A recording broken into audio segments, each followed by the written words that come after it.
శ్రీమాత్రే నమః. ఓం శ్రీ గురుభ్యో నమః. హరి ఓం. అందరికీ నమస్తే అండి. అందరూ కూడా అమ్మవారి అనుగ్రహంతో అందరము బాగుండాలని మనసారా అమ్మవారిని ప్రార్థిస్తున్నాను. ఈ రోజున సౌందర్యలహరిలోని 38వ శ్లోకం గురించి మనము విందాం. ఈ శ్లోకంతో కనుక పారణ చేసినట్లయితే ఎటువంటి ఫలితములు ఉంటాయి, పారణ చేసిన అమ్మవారికి ఏ నైవేద్యం పెట్టాలి, ఎన్ని రోజుల పారణ చేయాలి అనేటువంటి విషయాలన్నీ విన్నాం.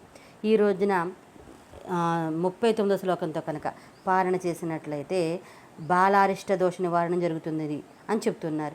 నైవేద్యము 11 మినపగారెలు, నారికేళములు, అరటి పండ్లు అమ్మవారికి నైవేద్యం పెట్టాలి. తర్వాత 45 రోజుల పాటు పారణ చేయాలి, రోజుకి 1000 సార్లు చొప్పున. ఈ శ్లోకంలో ఆచార్యులు వారు ఏం చెప్తూ ఉన్నారంటే, అనాహత చక్రమందు ఉన్న పరమహంసనాథుడు పరమహంసాంబ అనే శివశక్తులను హంసద్వంద్వములుగా స్తుతించారు. వాయుతత్వమును ఉత్పత్తి చేసే శివదంపతుల రూపం ఈ శ్లోకంలో ప్రతిపాదించబడింది. ముందుగా మనము శ్లోకం గురించి అయితే విందాం. సమున్మీల సంవిత్కమల మకరందైకరసికం భజే హంసద్వంద్వం కెమపి మహతాం మానసచరం యదా లాపాదష్ట దశగుణిత విద్యా పరిణతి యదా దత్తే దోషద్గుణమఖిలమభ్యపయ ఇవ. ఈ శ్లోకానికి తాత్పర్యం ఏంటంటే, సమున్మీలత్ వికసించుచున్న ఓ జగజ్జనని, సమున్మీలత్ అంటే వికసించుచున్న, సంవిత్ కమల జ్ఞానము అను పద్మము నందలి, మకరంద తేనె యందు మాత్రమే, ఏకరసికం ముఖ్యంగా ఇష్టపడినదియు, మహతాం యోగీశ్వరుల యొక్క మానసచరం మనసులలో చరించున్నది లేదా మానస సరోవరము నందు, కిమపి ఇట్టిదని చెప్పుటకు వీలు లేని హంసద్వంద్వం రాజహంసల జంటను భజే సేవించదను. యత్ ప్లస్ ఆలాపాత్ ఏ హంస మిథునము యొక్క పరస్పర మధుర సంభాషణాదుల వలన అష్టాదశ గుణిత 18 సంఖ్యగా చెప్పబడిన విద్యా పరిణతి విద్యల యొక్క పరిణామము, యత్ ఏ హంసల జంట దోషాద్ అవలక్షణముల నుండి అఖిలం సమస్తమైన సద్గుణ సముదాయమును అభ్య నీళ్ల నుండి పయ ఇవ అంటే పాలను వలె ఆదత్తే గ్రహించుచున్నదో. తాత్పర్యం, ఓ జగజ్జనని, జ్ఞాన కమలమునందలి తేనెను మాత్రమే గ్రోలుటయందు ఆసక్తి కలినదియు, యోగీశ్వరుల మానస సరోవరములందు విహరించునదియు, నేరమును విడిచి పాలను మాత్రమే గ్రహించు సామర్థ్యము గలదియు, దేనిని భజించినచో అష్టాదశ విద్యలు కరతరామల మగునో అట్టి అనిర్వచనీయమైన శివశక్తుల నుండి రాజహంసల జంటను ధ్యానించి భజించుచున్నాను. ఇక ఈ శ్లోకము వివరణ అయితే విందాం. ఈ శ్లోకమునందు అనాహత చక్రం వద్ద ధ్యానం చేయవలసిన శివశక్తులను గురించి చెప్పబడుచున్నది.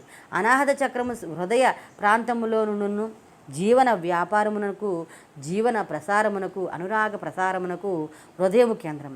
జీవకారులకు శక్తి కారకుడైన సూర్యునికి ఈ హృదయమే స్వస్థానం. ఈ కారణం వలనే జ్యోతిష్శాస్త్రంలో హృదయమును సూచించు సింహరాశి సూర్యునికి స్వస్థానముగా చెప్పబడింది. హృదయ వైశిష్టం ఏంటి విందాం.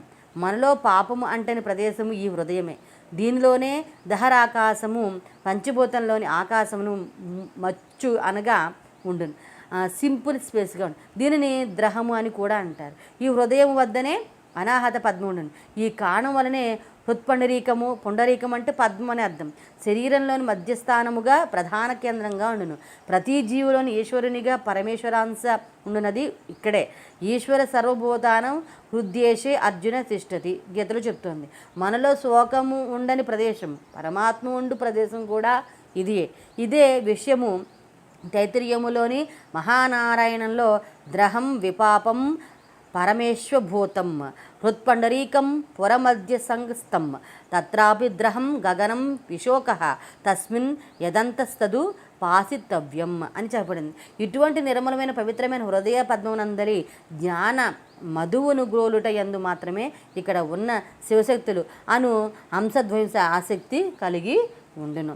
సామాన్య మానవులు మనస్సులు, అభిప్రాయములు, కోరికలు, ఆవేదనలు, ఆతృతలు, ఉద్వేగములు, ఉద్రేకములు అనేటి అలలు కలిగిన సరస్సుల వలె ఉండును. కానీ యోగీషులు మనస్సు అటువంటి అలలు లేని సరస్సు వలె ఉండును. ఇట్టి నిర్మలమైన నిశ్చలమైన మానస సరోవరాలందరూ మాత్రమే ఈ శివశక్తులను ద్వయము సంచరించను.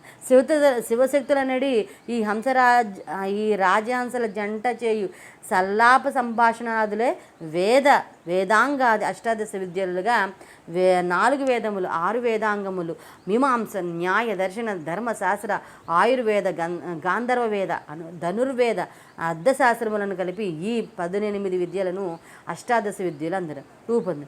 ఈ శివశక్తులనండి పరమహంస ద్వంద్వము జలం నుండి క్షీరమును గ్రహించినట్లు దోషము నుండి సద్గుణ సముదాయమును గ్రహించగలను.